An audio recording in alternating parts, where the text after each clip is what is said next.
नमो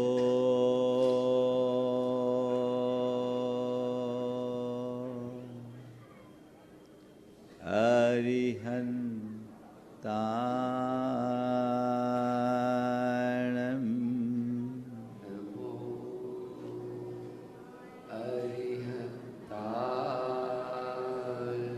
नमो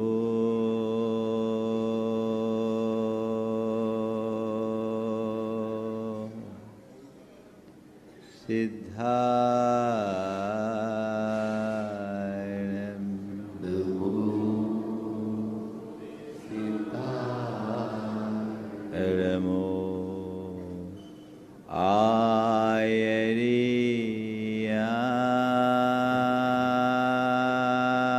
आयर्याणम् नमो आयर्याणम्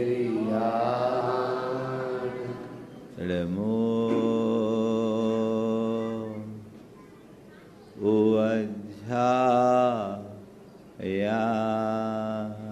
उवध्यायाणम् नमो उवध्यायाणम् नमो लोये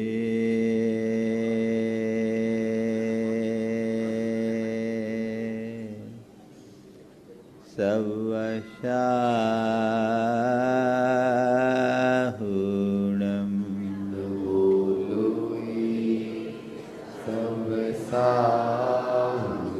एसो पंच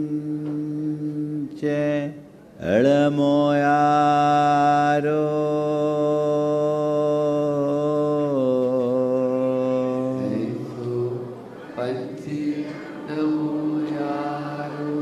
सवपाव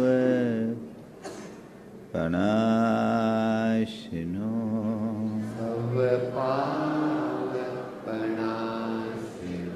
मंगलालं च सवेसिं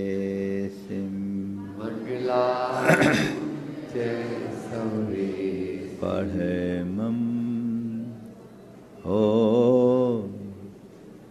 मंगलम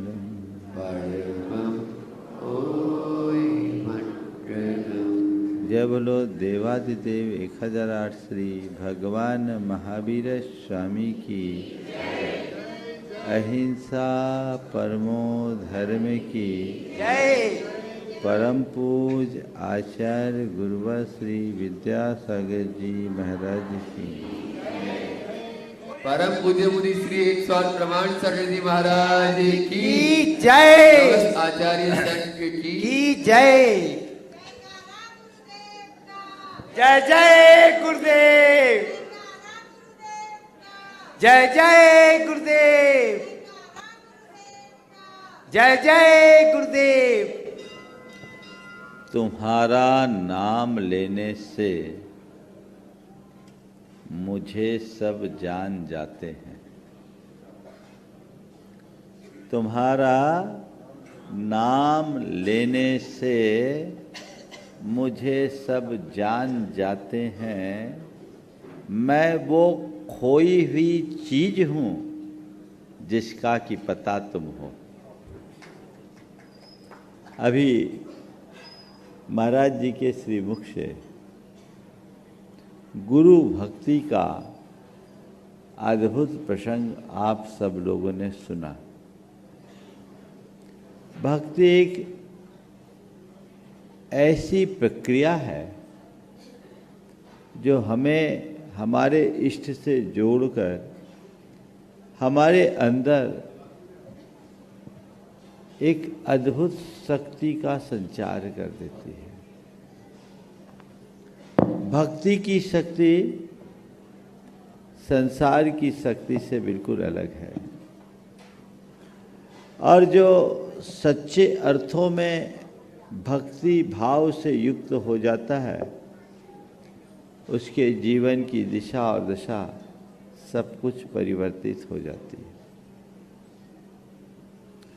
भक्ति में भक्त के हृदय में उसके इष्ट उपास्य आराध्य के अतिरिक्त और कुछ नहीं होता। उसे केवल वही दिखता है। हम अपने मन में उतर करके देखें, हम भक्त तो कहलाते हैं, हमारे हृदय में भक्ति है या नहीं? भक्त कहलाना और भक्ति से युक्त होना, इसमें बहुत अंतर है।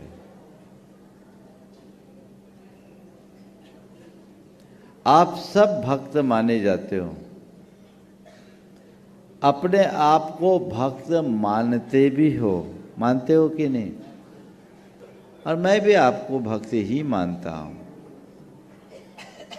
और मुझसे पूछो तो मैं भक्त ही नहीं, मैं आप सबको भगवान मानता हूँ, क्योंकि मुझे आप सबके भीतर विराजमान भगवान भी दिखते हैं। लेकिन अपने अंतरंग में उतर करके हमें ये देखने की जरूरत है कि मैं अपने आप को भक्त मान तो रहा हूं, पर जो मुझे भक्त बनाती है वो भक्ति मेरे भीतर प्रकट हुई है या नहीं? बोलो, कभी देखा भक्ति क्या है? भक्ति क्या है? किसको बोलते हैं भक्ति? समर्पण। भक्ति क्या है? भक्ति क्या है? भक्ति वही तत्व है जो उस महिला के अंदर थी, वो भक्ति है। भक्ति परम प्रेम रूपा अमृत रूपा च।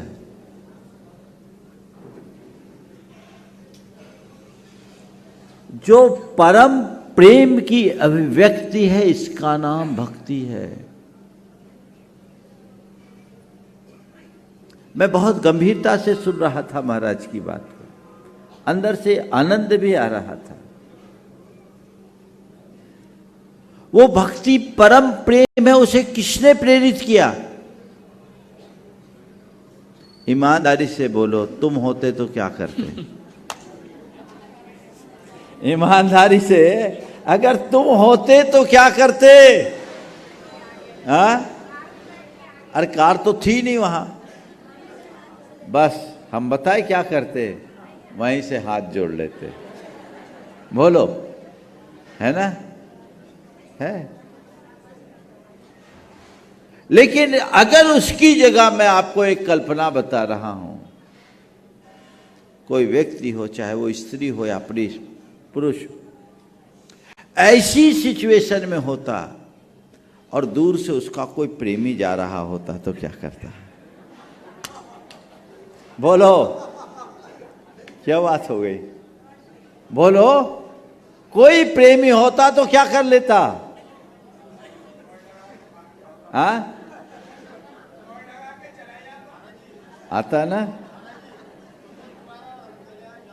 इसका मतलब क्या है? तुम किसी व्यक्ति से प्रेम करते हो, उसने अपने भगवान से प्रेम किया। प्रेम तुम्हारे अंदर भी है, पर तुम्हारा प्रेम व्यक्तिनिष्ठ प्रेम है। इस प्रेम को पामर प्रेम कहते हैं। पामर प्रेम राग और मोह का प्रतीक बनता है, जो हमें आसक्ति में फंसा करके उलझा देता है, दुखी बनाता है। उस प्रेम में तो आप लोग रोज फंसते हो, रोज लवर लवरा की कहानी आते रहती है, रोज का, ये तो रोज चलता है। वो प्रेम नहीं। गुरुदेव ने एक दिन कहा था, ये प्रेम नहीं, प्रेम का फ्रेम है। वो प्रेम नहीं, परम प्रेम, जहां अपने प्रिय के प्रति आकर्षण तो है, पर निस्वार्थ आकर्षण, निष्कांक्ष आकर्षण। उसके मन में क्या था? बहुत बड़े बाबा आ रहे हैं, कोई आशीर्वाद मिल जाए, मेरा कोई काम हो जाए। क्या दर्शन करके मेरी आंखें तर जाए, मेरा भाव सुधर जाए, बस यही भाव था ना। मन में जब प्रेम होता है तभी सच्चे अर्थों में भक्ति प्रकट होती है। मैं आप सबके सामने ये सवाल छोड़ना चाह रहा हूं, भक्त तो कहला रहे हो, भक्ति अंदर है या नहीं टटोलो। पक्की? बिल्कुल कूट कूट के? मुझे तो लगता है विदिशा वाले सब पक्के हैं, आप लोगों के लिए तो मैं बोल भी नहीं रहा हूं, ये तो कहीं बाहर वाले लोगों की बात है। भक्ति पक्की है? चलो एक परीक्षा लूं। मान लो आप अपने घर पे हो और मैं किसी के माध्यम से आपके पास संदेश भेजूं, महाराज जी ने याद किया है, क्या करोगे? दौड़े चले आओगे? पक्के? आ गए, महाराज जी आपने याद किया, हाँ कोई काम नहीं। अब क्या बोलोगे? अरे महाराज आपने याद किया, अच्छा लगा। अब आप चले गए वापस थोड़ी देर बाद, और फिर 15 मिनट बाद मैंने दूसरे को भेजा, जाओ बुला लाओ, महाराज ने याद किया। अब बोला भैया महाराज ने याद किया, क्या बोलोगे? अरे फिर से याद किया, अभी तो बुलाया था और हमने तुम्हारी तरफ देखा तक नहीं। अब बोलो क्या होगा? ईमानदारी से बोलना, क्या हुआ? ये बड़े बड़े भक्त होते हैं ना, अपने आप को भक्त माने, महाराज ने हेरो तक नहीं देखा तक नहीं, क्या हो गया? अब बोलो, कुलबुली शुरू। और सुनो, तुमको तो देखा नहीं और तुम्हारा विरोधी वहां बैठा उससे बात कर रहे। अब बोलो, अब क्या करोगे? अब क्या करोगे? खुल गई पोल, पोल खुल गई। अरे यार पता नहीं महाराज को क्या हो गया, 3 दफे बुला लिया, सबरे काम हल्ला, हम नुकसान करके यहां आ गए, हमारी तरफ देख भी नहीं रहे और उससे बात कर रहे जो कोई काम का नहीं, रात दिन महाराज की बुराई करते फिरता है, उसको बैठा रखे, हम जान छिड़कते, हमारी तरफ ध्यान नहीं। बोलो, कुछ ऐसी भक्ति है ना तुम लोगों के अंदर? हाँ, कभी हम टेस्ट ले सकते हैं।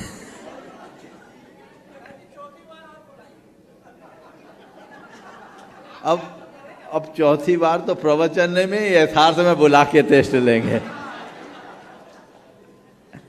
बस समझने की बात केवल इतनी है, परम प्रेम, सहज अनुराग की अभिव्यक्ति का नाम परम प्रेम है, जिसमें मन में कोई कामना नहीं, चाह नहीं, बस अपने जीवन को कृतार्थ करने का भाव। वो भक्ति जो हमें विरक्ति की ओर मोड़ दे।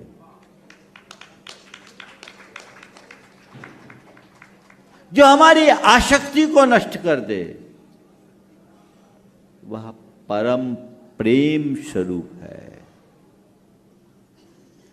भक्ति परम प्रेम रूपा अमृत रूपा च, अमृत स्वरूप, जो बढ़ती है घटती नहीं।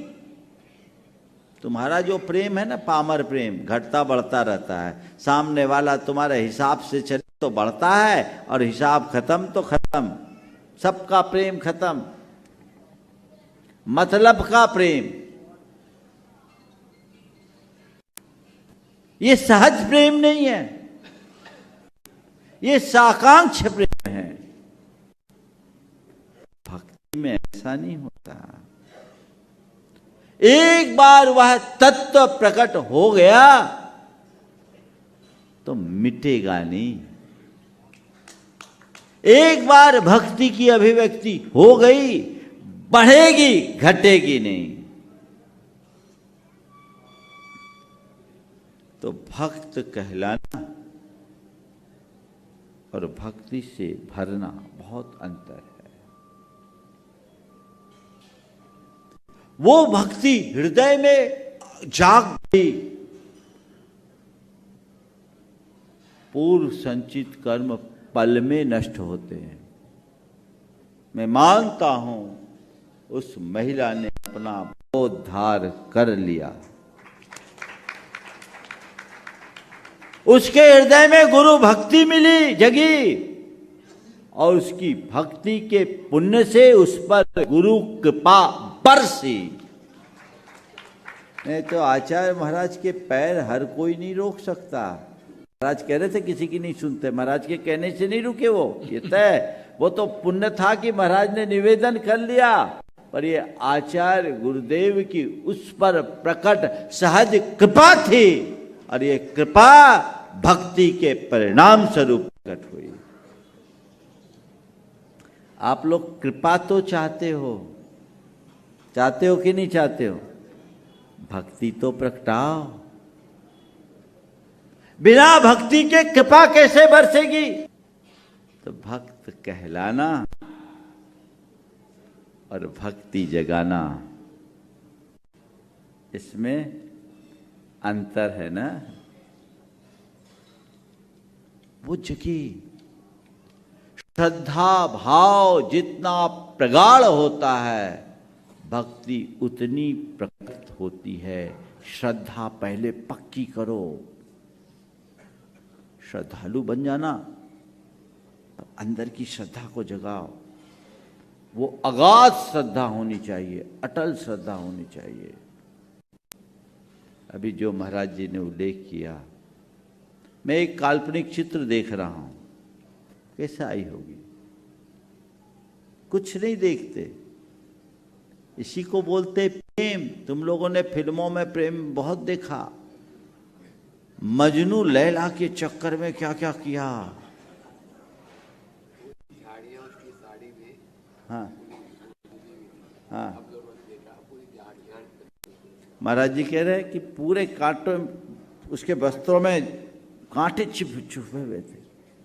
तो हमने देखा लैला का प्रेमी मजनू को पिक्चर में, और यहां हम महाराज ने जो बताया वो गुरु की प्रेमी यथार्थ में।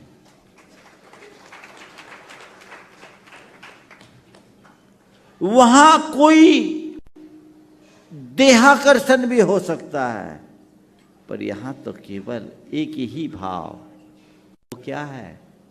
भक्ति भाव,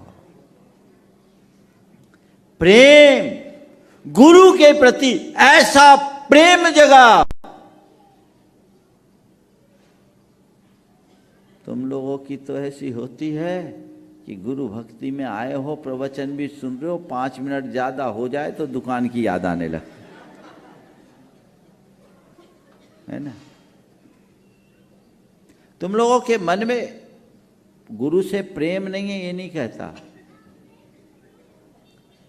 पर जितना गुरु से प्रेम है उससे कहीं ज्यादा औरों से प्रेम है ना। जितना भगवान से प्रेम है उससे ज्यादा प्रेम दूसरी जगह है। कुछ नहीं करना मोक्ष मार्ग में, संसार के प्रेम को प्रभु के चरणों में अर्पित कर देना है। इसी का नाम भक्ति है, इसी का नाम विरक्ति। भगवान से एक ही प्रार्थना करो, भगवान मैं आपके चरणों में आया हूं, कुछ ऐसी कृपा बरसा दो कि बस आपका ही हो जाऊं, अब और किसी के पास जाना न पड़े। सबसे बड़ा प्रेम तो मेरा इस शरीर से, रोज काय चिंता करनी पड़ती, देह चिंता करनी पड़ती, सवेरे से शाम तक। भगवान ये झंझट मिट जाए कि इसकी तरफ देखना ही नहीं पड़े। फिर है अपने संपत्ति से मेरे अंदर ऐसा तत्वबोध जग जाए कि संपत्ति की तरफ मेरा कोई लगाव ही न रहे। और फिर है हमारे संबंधियों से प्रभु ऐसी दृष्टि दे दो कि मेरा नाता मेरी आत्मा से जुड़ जाए, फिर किसी और से कोई संपर्क की जरूरत ही ना हो। यही तो विरक्ति का संदेश है। संसार, शरीर और भोगों से विरक्ति, उनसे मोह भाव खत्म हो जाना, उनसे लगाव समाप्त हो जाना, यही वैराग्य है। और ये वैराग्य कब प्रकटेगा? जब प्रभु और गुरु से सच्चा अनुराग होगा।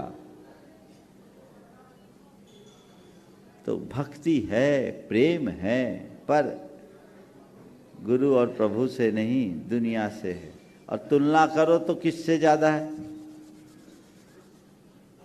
बोलो। एक भक्त भगवान के पास गया, भगवान से प्रेम करता था, प्रेम में अंधा हो गया, तो भगवान उसकी तरफ ध्यान ही नहीं देते। भगवान उसकी तरफ ध्यान नहीं दिए। एक दिन वो भगवान से शिकायत किया, भगवान आपने ये सब क्यों किया? अगर यही करना था तो आप मुझे पहले ही रोक देते। अब एक तरफा प्यार बढ़ा दिया आपने, अब मैं किसके सहारे रहूं? मैं आपके पीछे पागल और आप मेरी तरफ देखते ही नहीं। पहले ही क्यों नहीं रोक दिया? अब मैं इतने आगे बढ़ के अब कहां जाऊं? भगवान मुस्कुराए और जब अब की बार बोला, भगवान आपने मुझे बीच में क्यों छोड़ दिया? आप मुझसे प्रेम क्यों नहीं करते? भगवान ने कहा, मैं तुझसे प्रेम करने को राजी हूं। भगवान ने कहा कि मैं तुझसे प्रेम करने को राजी हूं, पर पहले तू ये तय कर कि तू केवल मुझसे प्रेम करेगा और किसी से प्रेम नहीं करेगा। जिस दिन तेरा प्रेम केवल मुझ पर केंद्रित हो जाएगा, मैं भी तुझे अपना प्रेमालिंगन दे दूंगा। यह है भक्ति का चरम रूप। यह है बीतराग दशा, जो आत्मा का आत्मा के साथ केंद्रीकरण कहलाता है। तो भाव अंतर जग जाए, जीवन का काया पलट हो जाए। तो भक्त और भक्ति दोनों अलग अलग चीजें हैं। उसे अंतरंग में जगाना चाहिए। मेरा बस भाव यही जगाओ।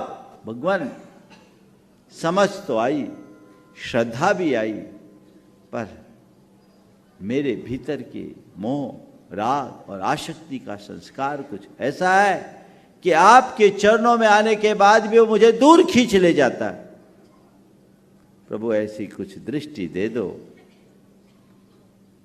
कि अब मैं आपके चरणों में आऊं तो बस केवल अब आपका ही हो जाऊं, अन्य किसी के साथ संपर्क ही ना हो। मैं आपका बन जाऊं, आपका हो जाऊं। ये दृष्टि मन में जगाइए। और यही भक्ति जन्म जन्मांतरों के कर्म का क्षय कराती है। इसी भक्ति को आचार्य कुंद कुंद ने सम्यक्त कहा, अर्हन्ते सुभक्ति सम्मतम। ये सम्यक्त है। वो सम्यक्त हमारे भीतर प्रकट हो, उद्घाटित हो, आत्म बोध जुड़े तो जीवन तर सकता है। तो आज भक्त, भक्ति, विरक्ति और आसक्ति, इन चारों चीजों को देखे। भक्त भक्ति से भरे और आसक्ति मिटे, विरक्ति जगे। ऐसा सद्भाव आप सबको जगाना चाहिए। ये एक बार जग गया तो जीवन का काया पलट होगा। अंदर प्रेम होना चाहिए। लौकिक प्रेम पारमार्थिक प्रेम में बदल जाए। एक बार एक परिवार आया, उनके साथ एक बच्चा था। बोले महाराज जी, इससे कहो ये मंदिर नहीं जाता, इससे कहो ये मंदिर नहीं जाता। मैं उसकी तरफ मुखातिब हुआ, उसने कहा महाराज भगवान तो मेरे दिल में है, मंदिर क्यों जाऊं। मैं जैसे उसकी तरफ देखा, उसने कहा महाराज भगवान तो मेरे दिल में है। मैंने कहा बेटा तेरे दिल में तो तेरी गर्लफ्रेंड भी होगी, फिर उससे मिलने के लिए पार्क में क्यों जाता है। अगर दिल में रहने वाली गर्लफ्रेंड से मिलने के लिए जाने की आतुरता है तो दिल में बसने वाले भगवान से मिलने की भी चाहत होनी चाहिए। अगर तेरे दिल में भगवान बसे हैं तो तू भगवान के दर्शन के अभाव में बेचैन हो जाएगा। भक्ति अंदर से उत्प्रेरित करती है, प्रेरणा देती है, जीवन की दिशा बदलती है। तो वो अंदर जग जाए, जीवन धन्य होगा। ये समूह शरण की संरचना आपने की है, ये आपकी बाहरी भक्ति का आधार है, लेकिन आपने अपने हृदय में समूह शरण प्रकट कर लिया तो मान करके चलना, आपकी आंतरिक भक्ति प्रकट होगी और जो जीवनोद्धार का आधार बनेगी। इन सब के लिए जो छोटी मोटी बातें हैं इन्हें वारना बहुत छोटी बात है, इन्हें वारना बहुत छोटी बात है। अरे मेरा जोर चले तो मैं सब कुछ वार दूं। एक स्थान पर पंचकल्याणक था। पंचकल्याणक में माता पिता और सौधर्मिंद एक ही परिवार के लोग बने थे, मैं नाम नहीं ले रहा हूं। उनने उस समय 1000 के नोट चलते थे, तो 1000 के नोट हाथी पर बैठ के लुटा दिए। कितना लुटाया, कोई उनसे पूछा तो बोला हमारे पास तो कोई हिसाब ही नहीं, पर उनके अकाउंटेंट ने बोला करीब 20 लाख रुपए लुटा दिए होंगे। 20 लाख, नाम नहीं ले रहा हूं। मैंने ऐसे ही पूछा भैया इतना क्यों लुटा दिया? बोले महाराज त्रिलोकीनाथ का जन्म हुआ, हमारे पास रत्न होते तो हम रत्न लुटा देते। ये क्या है? ये भक्ति। रतन नहीं थे, रतन होते तो रतन लुटा देते। तो भक्ति तुम लोग तो नाप तौल से करते रहे, तो कैसे करेंगे कैसे करेंगे कैसे करेंगे, और फिर एक बार बोलते 10-10 बरस तक उसको चुकाते नहीं। इस बीच शादी ब्याहों में, घूमने फिरने में, मौज मस्ती में कितने फूक आए हिसाब नहीं। और तुमने जो बोली ली और तुमने कोई दान दिया उसके लिए पाई पाई का हिसाब, हाँ जी दे देंगे जी। क्या है? सभी संस्थाओं में यहाँ पूछा हमने तो बोले महाराज 2008 की घोषणाएं बाकी। क्या है? तुम्हारी भक्ति कहाँ है? तुम्हारा अनुराग किस में ज्यादा है? तुम्हें ये परखना है। मौका आ जाए तो सब छूट जाए पर प्रभु शरण न छूटे, मेरा धर्म न छूटे, ये भाव अंतरंग में जगना चाहिए। निश्चित आप लोगों के मन में शिकायतें हैं, पर हमें आप लोगों से कोई शिकायत नहीं। और इसलिए नहीं क्योंकि मैं जानता हूं कि शिकायत करना आपका स्वभाव है।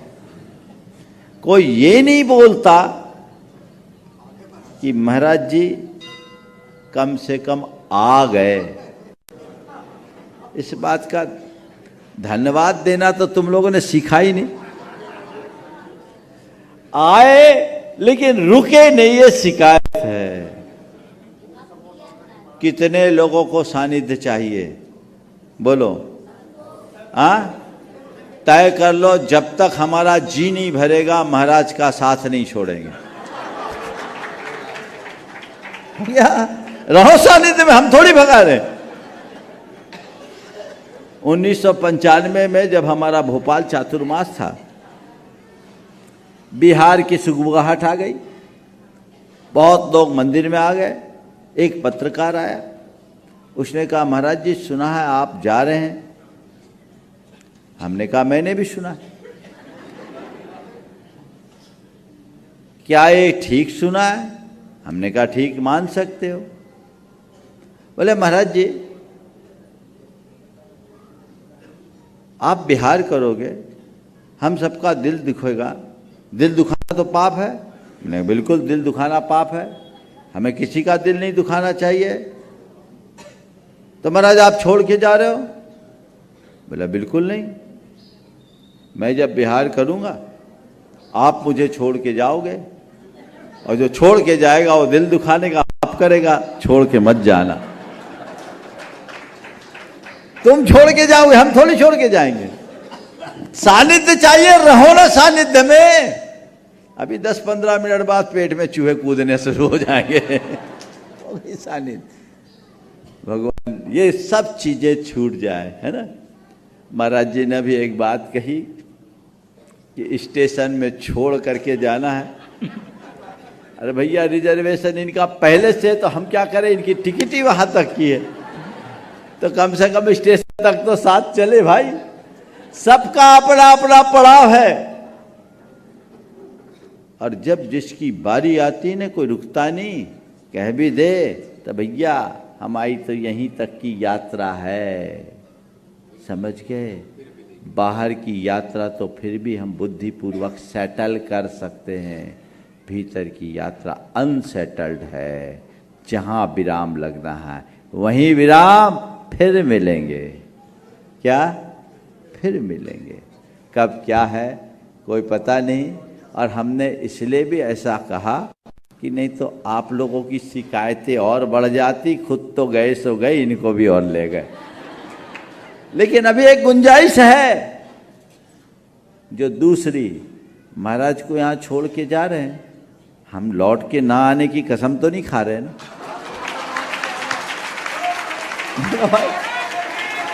हम ऐसी कसम खा के तो नहीं जा रहे कि हम लौट के नहीं आएंगे, तो वो गुंजाइश पूरी करो ना भाई। हमेशा जीवन में नई संभावनाओं पर ध्यान देना चाहिए, सफलता का ये मंत्र है। जो नई संभावना दिखे उसकी पूर्ति करने का प्रयत्न करो, समझ गए। चलिए 2 दिन का ये प्रवास, ऐसे देखा जाए तो आज 3रा दिन हो गया। आप लोगों को आनंद आया नहीं आए आप जानो, हम लोगों को बड़ा आनंद आया, समझ गए। हम लोगों को बड़ा आनंद आया और बहुत पूरा संघ बहुत प्रमुदित है। चूँकि कार्यक्रम आगे है, आप सब जान रहे, राहतगढ़ का पंचकल्याणक 27 तारीख से पंचकल्याणक है। छोटा गांव है, समय तो उनको अपेक्षित है ही, इसलिए हम आप लोग की भावना तो नहीं है, लेकिन जो बात है सब जाहिर है, आप सबको पता है।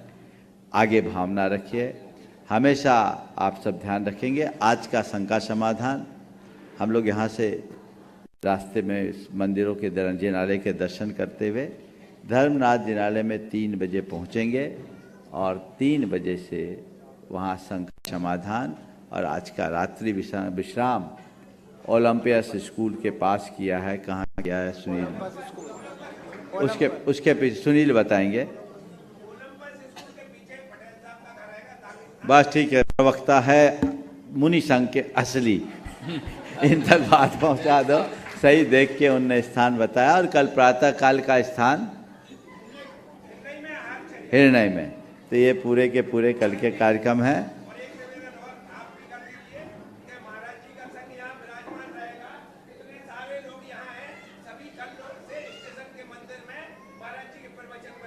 बिल्कुल बिल्कुल बिल्कुल। सुनो तो मैं अपनी बात पूरी कर ही नहीं पाया कि हम तो जा रहे हैं, महाराज को पकड़े रखना, क्योंकि अभी इनकी आगे की जर्नी फिक्स नहीं है। तो इस जर्नी का आप पूर्ण आनंद लो। लेकिन आपको पता है कोई भी दुकानदार अपनी दुकान कब तक खुले रखता है? तो अब तुम्हारे हाथ में इतनी भीड़ लगा दो दुकान पर कि इनको शटर गिराने की भी गुंजाइश ना बचे। ये आपका प्रयास, समझ गए। ये आप पर है। साधु लाभ देता नहीं है, आप लाभ लेते हो। तो कितना लाभ लेना है ये आप तय करें, उसी के अनुरूप अपने जीवन की दिशा सुनिश्चित करें। यहीं पर विराम। बोलिए अहिंसा परमो धर्म की। तो देवादिदेव 1008 श्री भगवान महावीर स्वामी की जय जय जय। अहिंसा परमो धर्म की जय जय जय। परम पूज्य आचार्य गुरुवर श्री विद्यासागर जी महाराज की जय जय जय। बोलिए परम पूज्य 108 मुनिवर श्री प्रमाण सागर जी महाराज की जय जय जय। परम पूज्य 108 मुनिवर श्री अरहत सागर जी मुनिराज की जय जय जय। नमोस्तु गुरुदेव। जीवन में अनेक प्रकार की दुर्बलताएं हैं और वह दुर्बलता हमारे व्यक्तित्व को कमजोर करती है। जो जो मनुष्य अपनी दुर्बलताओं को दूर करता है उसके व्यक्तित्व में उतना ही निखार आता जाता है। अपने व्यक्तित्व को निखारने के लिए हमें अपने दोषों, दुर्बलताओं और दुर्गुणों को हमेशा ध्यान में रखने की जरूरत है। और न केवल ध्यान में रखने की जरूरत है अपितु उन्हें दूर करने के लिए संकल्पित और कटिबद्ध होने की भी आवश्यकता है। मैं बात कर रहा हूँ एक ऐसी दुर्बलता जो हमारे जीवन में अनेक बार अनेक प्रकार की समस्याओं को जन्म दे देती है। वह है जिद। जिद शब्द अच्छे अर्थ में भी है और बुरे अर्थ में भी है। हम लोग किसी का जिद्दी होना अच्छा नहीं मानते और जिद्दी होने का परिणाम भी बहुत बुरा निकलता है। लेकिन एक जिद है जो हमारे जीवन को आगे बढ़ाने में सहायक भी बनती है। आज ज की बात है और मैं दोनों तरह की जिद की बात करूंगा। सबसे पहले उस जिद की जो हमारे जीवन का नकारात्मक पक्ष है। उस जिद का मतलब क्या है? आप लोग बोलते हैं जिद पकड़ना, जिद पकड़ लिया है, सामने वाला जिद कर रहा है, उसकी जिद पूरी करनी पड़ेगी। ये जो बातें हम लोग करते हैं ये जिद है क्या? जिद का मतलब है दुराग्रह, अपनी बात पर अड़ जाना, हट पकड़ लेना, अपने द्वारा अपनी अनुचित बात को पूरी करवाने के लिए, मनवाने के लिए रूठ कर बैठ जाना, ये जिद है। ये जिद बच्चों से लेकर के बूढ़ों तक सब में पाई जाती है। जिद की क्वालिटी अलग अलग हो सकती है। बच्चों के जिद के विषय में अक्सर कहा जाता है, माँ बाप कहते हैं हमारा बच्चा जिद्दी है, मानता नहीं है, इसकी जिद को कैसे सुधारें। तो हमें ये सब चीज़ें देखना नहीं केवल बच्चों में, बड़ों में भी जिद होती है। जिद के लिए एक शब्द है हट है, और हमारे यहाँ 4 प्रकार के हट की बड़ी प्रसिद्धि है। बाल हट, स्त्री हट, राज हट और साधु हट। ये चारों प्रकार के हट हैं, जिसमें सबसे पहला हट है बाल हट। बच्चों के साथ ये प्राय देखने में आता है। बच्चों को जब अपनी कोई बात मनमानी होती है, रूस करके बैठ जाते हैं, हाथ पांव पटकने लगते हैं, रोने लगते हैं। उस समय हमें कोई चीज़ चाहिए तो चाहिए। माँ बाप की मजबूरी से उन्हें कोई मतलब नहीं है। उन्हें मनाने की कोशिश की जाए तो मानते नहीं हैं, और उनकी जिद पूरी कर देने से फिर जिद का सिलसिला शुरू हो जाता है। जिद्दी व्यक्ति के जीवन की यही एक सबसे बड़ी दुर्बलता होती है कि वह औरों की बात सुनने की कोशिश ही नहीं करता। यही दुराग्रह का सबसे बड़ी पहचान है, सबसे बड़ा लक्षण है। वो अपने अलावा और किसी की किंचित भी सुनने की कोशिश नहीं करते, और यही उनके जीवन में बहुत बड़ी बड़ी समस्याएं ला देती है। और उस महिला ने घर के छत से कूदकर, दूसरे मंजिल से कूदकर आत्महत्या कर ली। आए दिन इस तरह के समाचार आप लोग सुनते हैं, समझते हैं। मैं आपसे पूछता हूँ, आज के संदर्भ में ये देखने की ज़रूरत है, चाहे वो कोई हो, बच्चे हों, बड़े हों, युवा हो या वृद्ध हों, ये देखने की कोशिश करें मेरे स्वभाव में ये नकारात्मक जिद्द का पुट तो नहीं है। मैं ऐसा जिद्दी तो नहीं हूँ कि अपनी हर बात को, चाहे वो अनुचित हो तो भी उसको मनवाने के लिए आमादा हूँ, या मैंने जो कह दिया वो करना ही पड़े, इस तरह की मैं धारणा बना करके चलता हूँ। यदि ऐसा है तो ये हमारे स्वभाव की एक बहुत बड़ी दुर्बलता है। हमें इस दुर्बलता को दूर करना पड़ेगा। इससे घर परिवार और समाज में विप्लव ही खड़े होंगे। ऐसे लोगों के सामने अनेक प्रकार की समस्याएं जन्म लेती है और न तो इनके जीवन में समरसता होती है, न शांति, न इनके संबंध स्थिर हो पाते हैं और न ही ये अपने जीवन में कभी कोई कामयाबी हासिल कर सकते हैं। तो हमें ये देखना अपने अंदर, हम किसी दूसरे व्यक्ति के जिद्दीपन को न देखें, खुद के जिद्दीपन को देखें कि मेरे भीतर ऐसी कोई जिद है। यदि है तो मुझे उसे सुधारना चाहिए। जिद है तो उसे सुधार लेना चाहिए। मैं आपसे ये नहीं कहता कि आप अपने किसी मनोभाव को प्रकट न करें। मैं आपसे ये भी नहीं कहता कि आप अपनी इच्छाओं की पूर्ति के लिए कभी किसी से कुछ न कहें, लेकिन केवल इतना ही कहता हूँ कि आप अपनी इच्छा को अपना निर्णय बनाकर उसे औरों पर थोपने की कोशिश न करें। जिद तब बन जाती है जब मनुष्य अपने अंदर की इच्छा और भावनाओं को अनुरूप अपना निर्णय ले लेता, उन्हें ही अपना निर्णय बना करके दूसरे पर थोपता है। मैंने ये कह दिया यही होगा। इस आग्रहपूर्ण वृत्ति से कलह जन्मता है।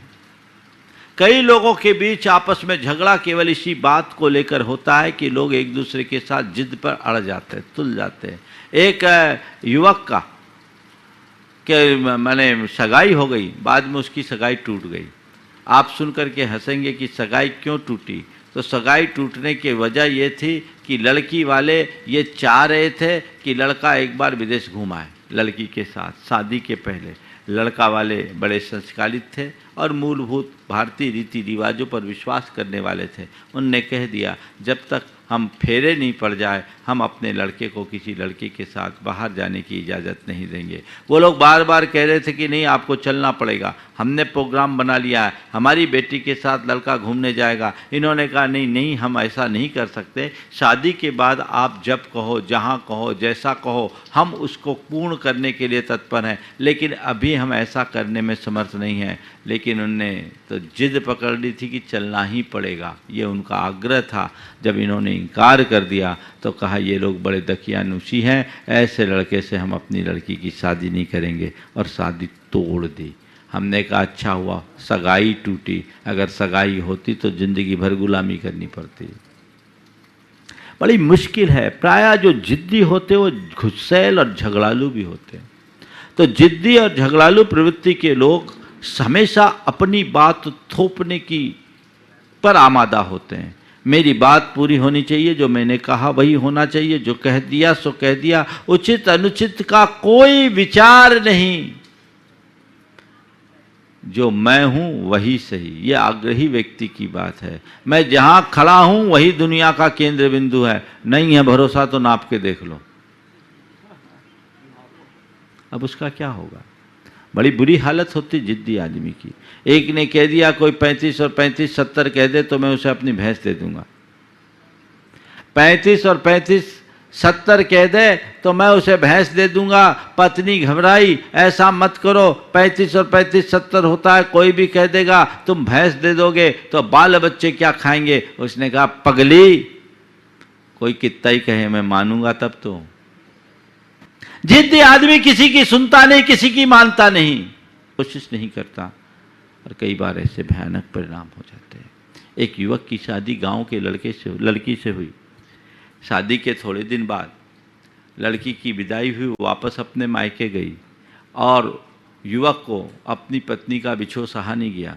तीसरे ही दिन बिना पूर्व सूचना के वो अपने ससुराल पहुंच गया।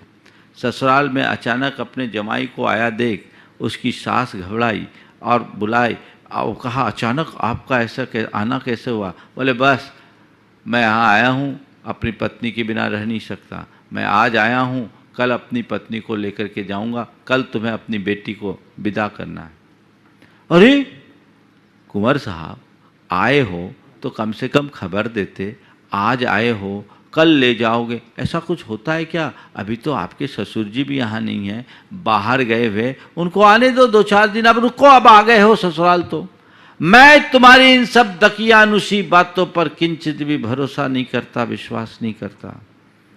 मैंने कह दिया, मैं आज आया हूँ, कल जाऊँगा, तुम्हें अपनी बेटी को विदा करना ही होगा। वो अनुनय करने लगी कि अभी हम कर नहीं सकते, कुछ बेटी को पहली बार विदा करेंगे, कुछ भेजेंगे नहीं, कुछ भेंट नहीं देंगे तो लोग क्या कहेंगे। मुझे इन सब बातों का कोई विचार नहीं, मैंने कह दिया सो कह दिया। युवक बड़ा जिद्दी था। सास ने मनाने की कोशिश की पर उसने कहा, नहीं, अगर मैंने कह दिया सो कह दिया, आज मैं आया हूँ, कल तुम्हारी बेटी को तुम्हें विदा करना होगा, अन्यथा मैं यहाँ से चला जाऊँगा और जीवन में कभी तुम्हारी बेटी को नहीं लूँगा। सास को थोड़ा संतुलन रखना था, सास को थोड़ा संतुलन रखना था, संयम रखना था, पर वो भी अपना संयम खो दी। बोले, 3 दिन पत्नी के बिना नहीं रह पाए, जिंदगी कैसे निकालोगे? मैं कह दिया ना, मैं अपने वचन का पक्का हूं, लौट गया तो कभी तुम्हारी बेटी का मुंह भी नहीं देखूंगा। तो सास ने भी आवेश में कह दिया, ठीक है, मैं भी समझ लूंगी मेरी बेटी विधवा हो गई, मैं भी समझ लूंगी कि मेरी बेटी विधवा हो गई। ये शब्द उसने सुना, उसने कहा, अब ऐसी बात है तो मैं तेरी बेटी को विधवा बना करके ही छोड़ूंगा। यदि ऐसी बात है तो मैं तेरी बेटी को विधवा बना करके ही छोड़ूंगा। और सीधे तीर की तरह भागा और घर के आंगन में ही कुआं था, छलांग लगाकर आत्महत्या कर ली। बेटी को हमेशा के लिए विधवा कर दिया। ये जिद्दी व्यक्ति की क्या लक्षण है और ये जिद का परिणाम है। कोई व्यक्ति अगर जिद करता है तो हमें कोशिश करना चाहिए हम खुद जिद्दी ना बने, और कोई जिद्दी है तो हम उसके सामने बड़े मनोवैज्ञानिक तरीके से प्रस्तुत हों। अगर बच्चा है तो उसकी हर जिद पूरी ना करें, और बड़ा है तो उसकी जिद को टटोले और जिद पूरी करने का और जिद पूरी न करने के परिणाम पर विचार करें। कदाचित हमारी जिद पूरी करने योग्य, उसकी जिद पूरी करने के अयोग्य हो और पूरी करने की अनुकूलता भी न हो तो उस व्यक्ति के साथ बहस न करें। जिद्दी व्यक्ति के साथ बहस करना अपना समय और अपनी शक्ति को व्यर्थ खोना।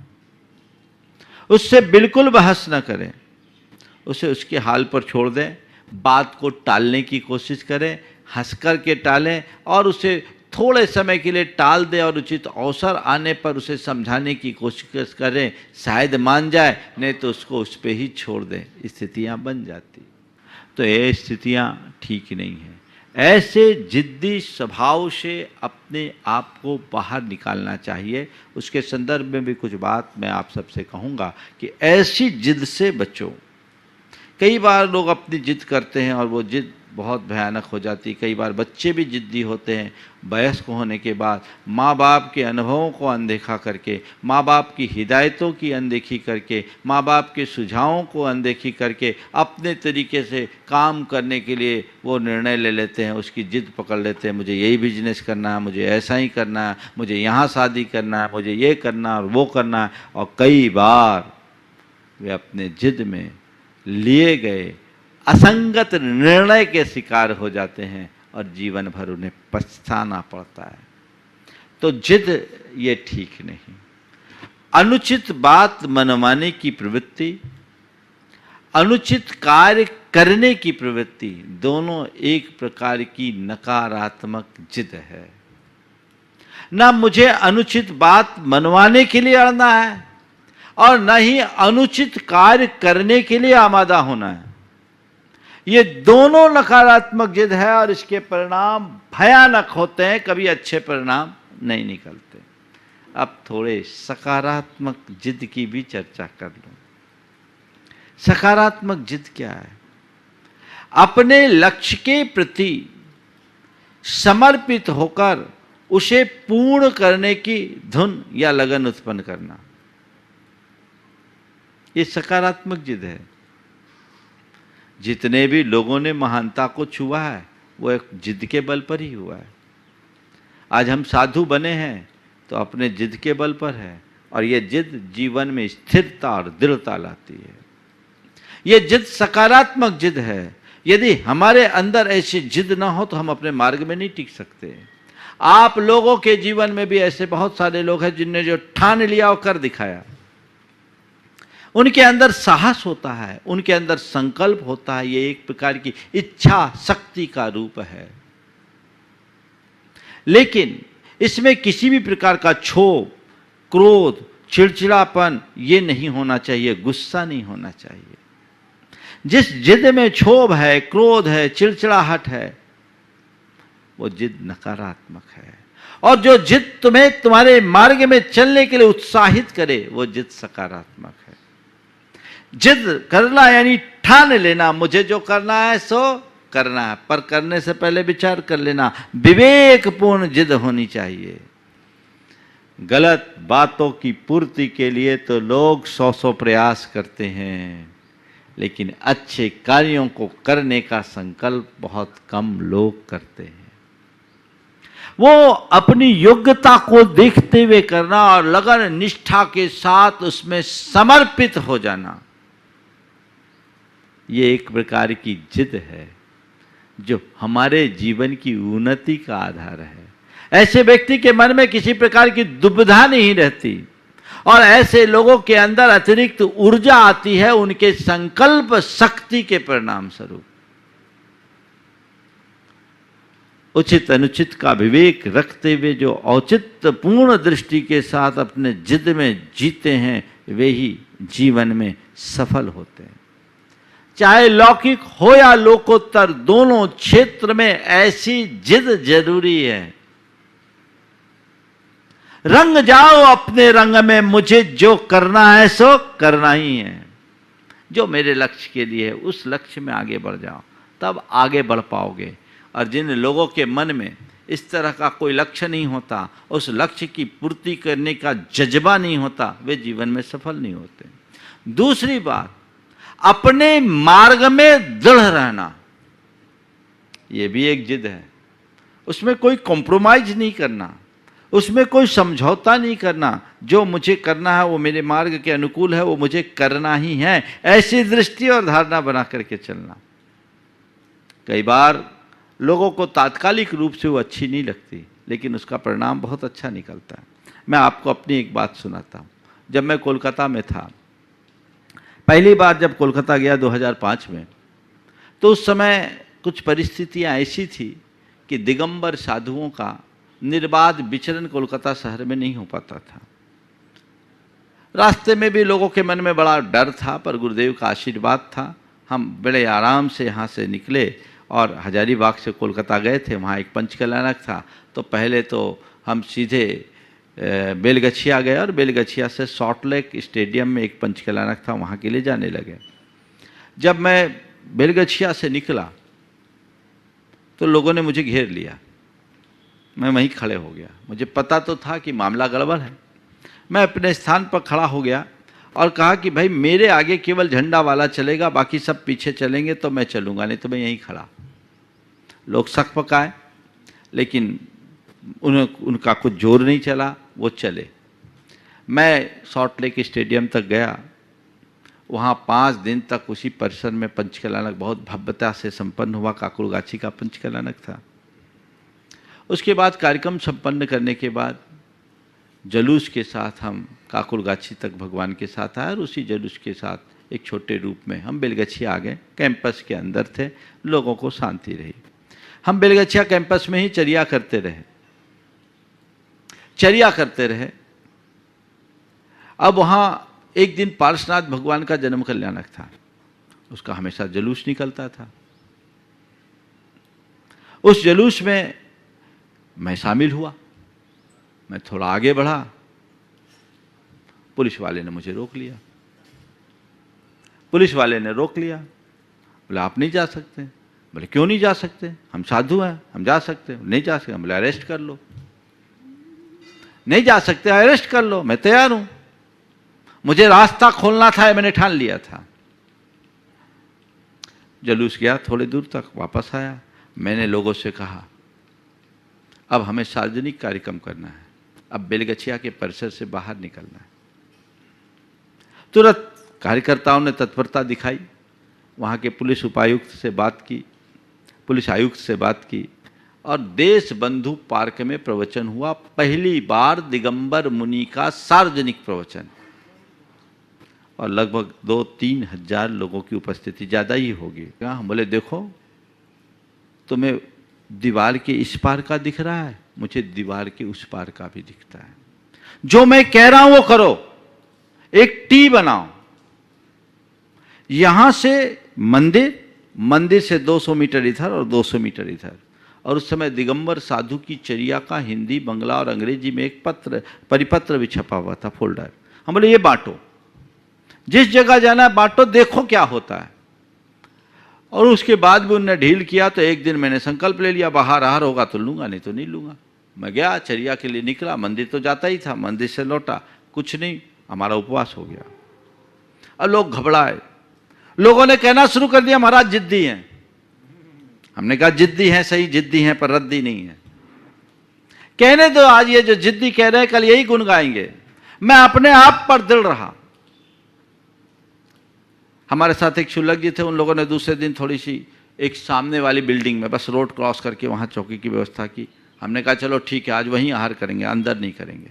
लेकिन जैसा मैंने कहा कि जिस भी बिल्डिंग में चौके लगे, पर्चे बांटो, उसके बाद तुम देखो क्या परिणाम निकलता है। आपको क्या बताऊं उसका क्या परिणाम निकला। जब मैं आहार करने के लिए रोज ही फिर बाहर जाता था, जिस बिल्डिंग में आहार हुआ, इतने लोग आहार देखने के लिए उमड़े कि उनको सीसीटीवी कैमरा लगा करके लोगों को आहार दिखाना पड़ा। कई जगह तो ऐसा हुआ कि लौट के आने से पहले मुझे अपना उद्बोधन देना पड़ा। और थोड़े ही दिन के बाद ये नतीजा निकला कि पूरे डबसन में 1-1, 1.5 किलोमीटर तक अंजलि लेकर निर्बाध विचरण हुआ, वहाँ कोई दिक्कत नहीं हुई। फिर वहाँ के गुलमोहर पार्क में 10 दिन तक लगातार प्रवचन सभा हुई, जिसमें हजारों की संख्या में लोग रहे। और आज उसके बाद आगे चलकर पूरे कोलकाता में हमने यही फार्मूला अपनाया। 2.5 किलोमीटर तक हम ऐसे अंजलि लेकर के चले हैं तो कोई दिक्कत नहीं है, कहीं भी चले जाओ। और आज उसका परिणाम है कि पूरे कोलकाता शहर में कोई भी दिगंबर मुनि अकेले भी जा सकता, आ सकता है। ये जिद का सकारात्मक रूप है।